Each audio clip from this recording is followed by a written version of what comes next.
Congratulations on the win. Thank you, thank you. I think if people were looking at this fight in advance, they thought they would lean, if you were going to get a finish, it would be by a knockout. Did you know the submission was there, or did it just kind of happen? Nope, I knew it was there. He's 6'4"? You know how long his neck is? His neck is long as hell. And I knew as soon as he got in all of his fights, when he gets tired, most of the people be trying to take him down, but he ends up wrestling with them. But I'm not trying to take you down. I'm trying to punch your skull in. So I knew he would have to force a takedown.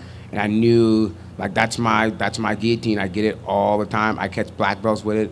I mean, I catch a lot of people with it because it's surprising because of the way that I reach over top of it. And they go out to the side, which is where you go for a real guillotine, but in that reverse modified guillotine, it actually makes the choke tighter.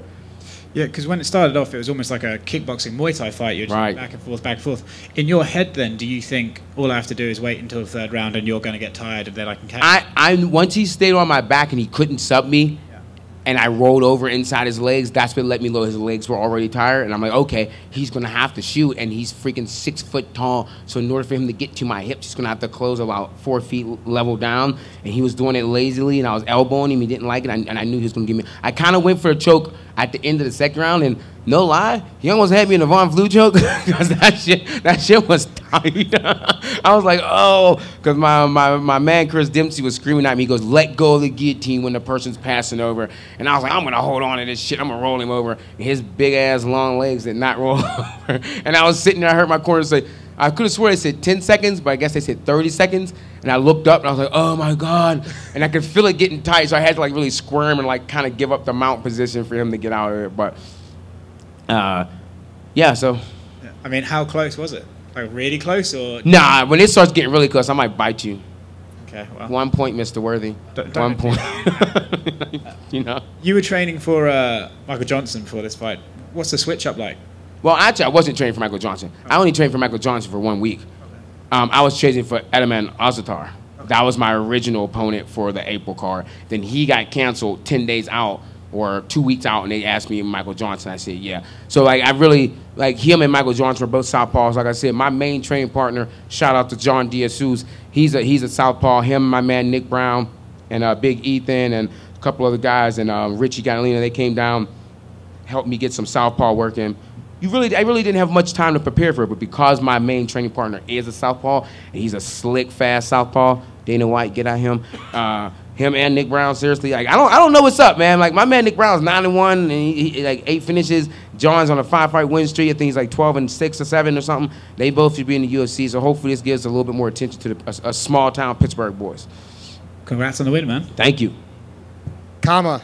2-0 in the UFC, both times heavy underdogs. What's your message to all the odds makers? Money, Cardi B, money. They just throwing money in there. People making money off me, man. I'm cool with it. I told everyone. I told my older brother. I said, "Yo, bet like $2,000 on me." I'm like, "Bet on me, dude." I'm like, I'm not freaking losing this fight. I have a family. I own a gym right now. Like shit, the whole world might get shut down again. So I might not have enough money. So I need to make as much money as possible. So if I'm in there fighting, I'm gonna fight to my death. So the odds makers are stupid. Obviously. Veteran in MMA, different promotions early on in your career. You lost to Billy Quarantino here in the UFC and also Paul Felder. What have you learned from your mistakes in the past? Everything. I also lost to Kyle Nelson, who was supposed to fight tonight, but he couldn't get in. I've learned everything from my losses. That's the reason I am, like when people talk about my loss, I'm like, do you think that makes me more dangerous or less dangerous? Like that makes me more dangerous. I've been scraped off the floor 5 times. I lost my first pro fight. You know, and I've always been pushed to the back burner, and yet here I stand. That makes me really dangerous. I'm like a phoenix, man. I just keep rising out of the dirt, keep going, keep coming forward. You were a model in your early 20s, maybe in New York York right? City. Yeah, I can tell. But when did you want to make the transition to fighting to not get hit, or to get hit in your beautiful face? I don't get hit that much, as you can tell. Like I don't got a lot of scar tissue. I don't like getting hit. But I was like about 20 years old, and this guy, I was up there. I was actually like to model. You gotta like stay in shape. So I was always at the gym kicking bags and stuff. And this guy was like, "Hey," older black dude. He's like, "Hey, you ever thought of doing MMA?" And like I've done traditional martial arts and stuff with my father and stuff, but I never really like I didn't want to be breaking boards and shit like that. So I didn't really get into it. But I watched, and the guy was like, "You ever heard of MMA?" And I was like, "No." I'm like, "What the heck is that?"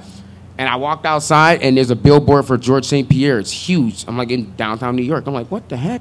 And I go to the video store and I buy like $100 worth of King of the Cage videos, and it's all like Uriah Faber stuff. And I watch them, and I'm just blown away. And I went to my boss the next day and said, hey, I'm moving back to Pittsburgh in 2 months. And he was like, yeah, whatever. And I moved back. I almost went to a gym in New York. My buddy trained at one of the Renzo Gracie gyms in New York, and I went there, and I was going to start training there, but they were closed. And then Phil Nurse, that's the kickbox, the Muay Thai guy, right, from New York. That's GSP's coach. I went to his gym, but he was teaching the class, and he was like really busy. And I was like, oh, okay, I'll come back. I ended up never going back, and I moved back home instead. And I moved into the gym that I now own. It used to be Fight Club Pittsburgh, and now it's the Academy. The Death Star, congratulations. Thank you, sir. Am I allowed to open these, or are they just like here for like decoration reason? No. Who's going to stop you? Yeah, I need to keep you with me. So you took your last fight was short notice. This fight was short notice. Yes. Is there a part of that where you like it because there's maybe a little bit less pressure? And is that something that you're open to, or would you like to maybe get a fight in here where you actually get a proper camp? Can I get a fight camp? Dog, seriously. Like, I mean, this fight, I still don't feel like I've had an official UFC fight. Because my first fight, it was just a throw up of emotions. I mean, like, oh my God, it was just overwhelming emotions. And this fight, it was just weird.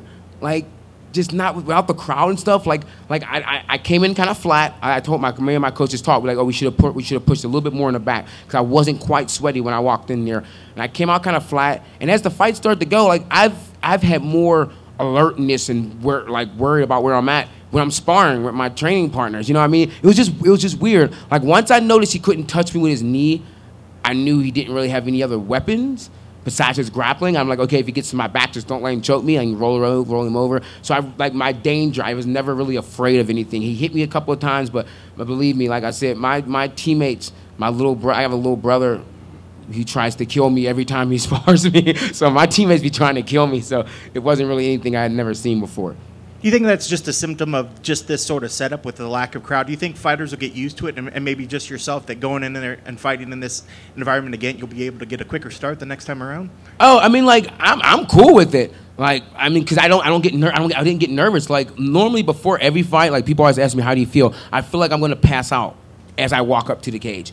Like if you were to tell me you can go to sleep and everyone would still love you, I'd just fall over, just be gone. Like I feel like that for all of my local fights. Like my last local fight in Pittsburgh was a title defense. It was against Adam Moore, and I was super nervous. I mean, like, I thought I was gonna throw up in my mouth. I was super nervous. And my 2 UFC fights don't even compare to that. Now maybe it's just that I just know that I've worked to get to this point, so there's no need to be nervous. It is what it is, right? On my Max Holloway, like it is what it is. So I'm trying to teach my brain to do that. So maybe my brain's just doing that automatically, and I trust my skill set. I know the work that I put in with my coaches, Dave Sachs, Chris Williams, Master White Fang. So I mean, his name is Dan, but I call him Master White Fang.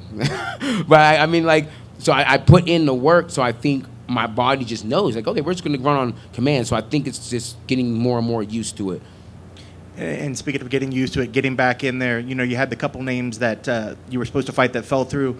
I don't know if those are fights that you are still on the brain, that you want to get those back, or if there's any other person that Yeah, man, I definitely would like to fight Azatar Osman. He's 12-0. He's undefeated. I'd like to fight him. Like I said, there's another guy that actually fight Luis Pinta, Joey. I can't think of his last name.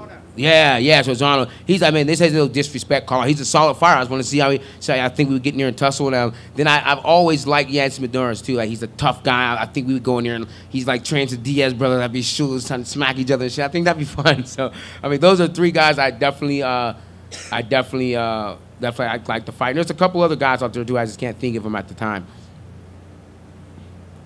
Yes. Just one for me. You mentioned you're a gym owner. How long have you owned the business, and how's it managing to survive during the pandemic? So me and my girl, we have run the business for about a little bit over 2 years now, and for the past 3 months, I've just been paying rent and not making any money. Like, it's been rough, you know. Thank God for my knockout bonus in my first fight. But yeah, I mean, that's kind of the reason why I was fighting so hard. Like, again, like I said, like, I got a family. I got a little baby girl. I got 3 older kids. Man, there's 4 of us. Man, I got to make sure I can keep my gym open. So people rely on gyms and stuff like that. So I can't just close it down. It came close in my brain. I kind of came close to wanting to close it down and just open up a place for me to train and bring in people. And my girl Nicole, she kind of pushed me out of that. So I mean, I think this would be good good for the city. I think it'll get people back in. Like we just now opened up. Like my gym, we've only reopened, reopened for 2 weeks on a small, shorter schedule. So, I mean, it's been hard, but shit. It's been a lot of people get a lot worse than I've got, so I can't sit here and complain because I can't get my gym open or stuff like that. Meanwhile, I'm sitting here fighting for like mad money, so I'm not going to complain. A lot of people the world is struggling a lot right now, so I'm not going to sit here and like feel bad for myself. I'm just happy that the UFC and Dana White were able to do this and help us to support our families and stuff like that, and help you guys to keep working and everyone to keep working, right? So this is boosting everyone. So yeah, I want to keep going. Like I said, I turned 34 in October. That's old. In fighter years, that's old, man. I used to play basketball and shit, so my body hates me right about now. So I want to keep racking out fights, keep getting in wins. Like, like I told people, I'm not necessarily pushing to be a world champion. I know that usually takes about 4 to 5 years worth of time. Like, I want to be able to talk with my kids and stuff when I'm older. But I do want to get in here and make some fights that people never forget, man. I want some Robbie Lawler versus Roy McDonald type fights. I want blood, guts, and ass all over the place. And I want to keep pushing those. I want to keep doing them. And yeah, y'all gotta tell me to shut up sometimes. Anything else? Y'all good? Thank you.